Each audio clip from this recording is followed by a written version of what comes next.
안녕하세요. 한샘 서화 디자인입니다. 오늘은 조금 무거운 주제를 가지고 나왔는데 요즘 인테리어를 한샘으로 하시면서 걱정을 많이 하시는 분들이 계시더라고요.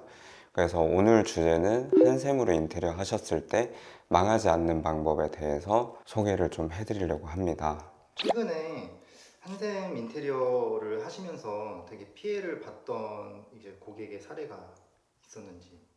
일단 뉴스만 봐도 일단은 너무나 많이 나오고 있고 뭐 댓글이나 이런 것들을 보게 되면 한샘으로 인테리어에서 망했어요 이런 사람들이 되게 많더라고요. 그래서 오늘은 그거를 조금 피해 가실 수 있는 방법을 조금 알려드리려고 합니다. 제가 생각하는 첫 번째 방법은 담당하는 리하우스 디자이너의 경력이 조금 중요하다고 생각합니다. 3년 정도 됐다고 하면 공사 자체를 한 달에 하나만 해도 36개 정도를 공사를 돌려본 사람이기 때문에 공사에 대한 지식이 조금 해박할 수밖에 없어요. 그래서 공사를 하시는데 조금 어느 정도 어드바이스나 피드백을 좀 받으실 수 있지 않을까 생각합니다. 그러면은 이제 3년차 이하 분들, 1, 2년차 분들이 가장 많이 하는 실수들이 대략적으로 어떤 게 있을까요? 1, 2년 차 분들이 하는 거는 실수라기보다는 전반적으로 공사를 진행했을 때 공사에 대한 이해도나 작업하는 방법 이런 것들을 어느 정도는 알고 있어야 공사가 조금 매끄럽게 진행이 되는데 제가 생각하는 기준에서는 그 방법을 알려면 최소 10개 정도 이상은 돌려봐야 그 이해도가 조금 더 빠르게 온다고 생각해서 지금 알려드리는 거는 그래도 공사를 한 30개 정도 쳤으면 그거는 공사에 대한 이해도가 없을래야 없을 수가 없거든요. 그래서 이 부분을 먼저 알려드리게 됐어요. 단적인 예로 이해도가 낮았을 때는 어떤 일이 일어날 수 있나요? 그냥 간단하게 도배를 예를 들어서 얘기를 해드릴게요. 그럼 도배 같은 경우도 일반적으로 그냥 부직포만 쳐서 시공하는 방법이 있고 안쪽에 뭐 건축용 퍼티로 잡아서 사포로 갈아서 면을 맨질맨질하게 해서 만들 수 있는 또 도배 방법이 있어요. 그러면 이 두 가지를 다 알지 못하면 고객은 도배를 너무 깨끗하게 원하셨는데 고객이 원하는 그런 깔끔한 도배는 이제 나올 수가 없게 될 수도 있는 상황인 거죠. 네, 그래서 이런 경험들은 제가 생각했을 때는 너무 중요하다고 생각합니다. 그럼 뭐 확장 단열이라던가 뭐 조명, 벽지 모든 것들이 다 어느 정도는 이해도가 있고 공사를 해보고 이렇게 어떻게 했을 때 이제 고퀄리티가 나오는지를 알아야 비용적인 부분을 더 받더라도 공사 자체를 깔끔하게 만들어 드릴 수가 있는 거거든요. 두 번째 확인하셔야 될 거는 포트폴리오를 저는 확인을 하셨으면 좋겠어요.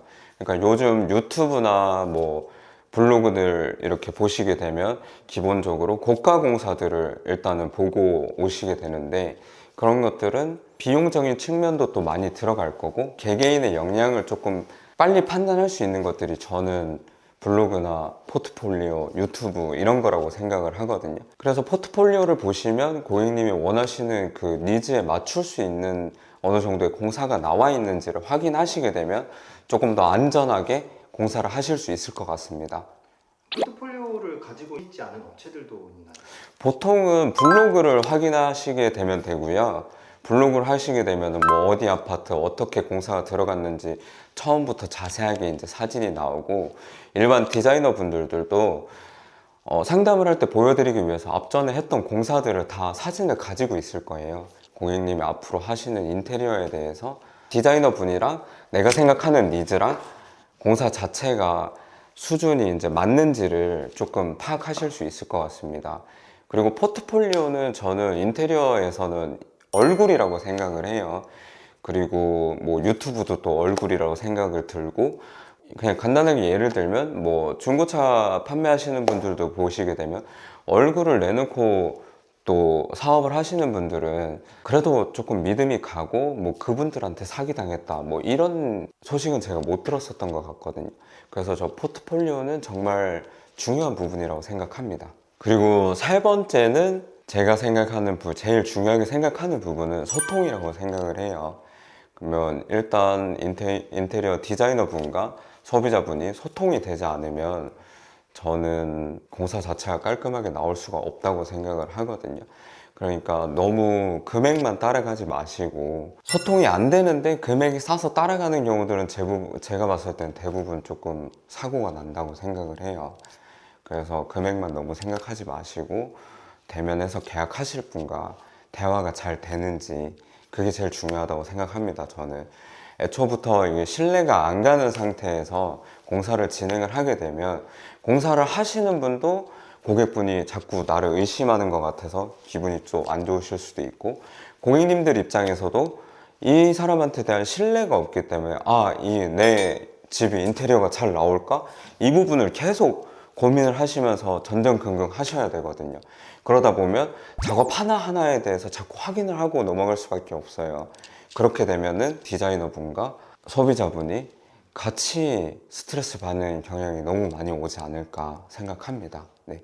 그래서 저는 인테리어를 할 때 꼭 요 세 가지 정도는 조금 확인을 하셔서 하시게 되면 인테리어를 하시는데 조금 더 수월하게 진행이 되지 않을까 싶은 생각이어서 오늘은 이 주제를 가지고 대화를 조금 풀어나가 봤습니다. 이 내용 자체가 조금 유익하고 나한테 도움이 많이 되었다라고 생각이 든다면 좋아요와 구독 한 번씩 눌러주세요. 부탁드립니다. 네, 지금까지 서화디자인 박영석이었습니다. 감사합니다.